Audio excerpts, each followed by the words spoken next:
In the cold and brutal lands of 11th century Northumbria, one man carved his name into the iron walls of history, Uhtred the Bold.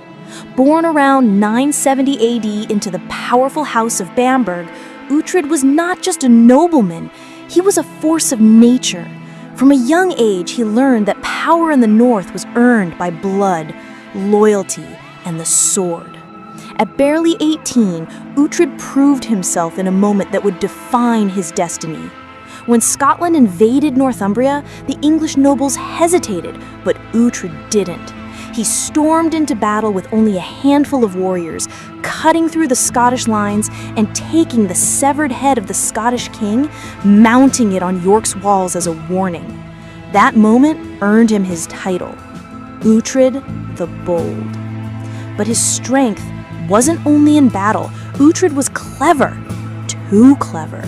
He balanced alliances between Saxons and Danes, shifting sides when needed, not out of treachery, but out of one goal: to protect his bloodline and the North at any cost. Though loyal to King Ethelred, he refused to be controlled. He ruled Northumbria with a fist of steel, feared by enemies, respected by warriors, and hated by rival nobles. His enemies said he was dangerous. His followers said he was invincible. But like all great warriors, Uhtred's end came not from battle, but from betrayal. His political rivals invited him to a peaceful meeting under the promise of diplomacy. What he didn't know was that it was a trap. Surrounded, unarmed, and outnumbered, Uhtred fought until his last breath, but he was overwhelmed. There, on a cold northern night, Uhtred the Bold was murdered and brutally mutilated, ending the life of one of England's fiercest warlords. Yet his legend lived on, his name carried through generations, inspiring the fictional hero of the Last Kingdom.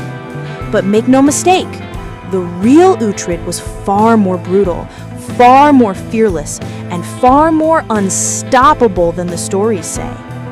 If you want part 2, a deeper dive into his battles, betrayals, and the legacy he left behind, smash the like button, drop a comment, and don't forget to subscribe.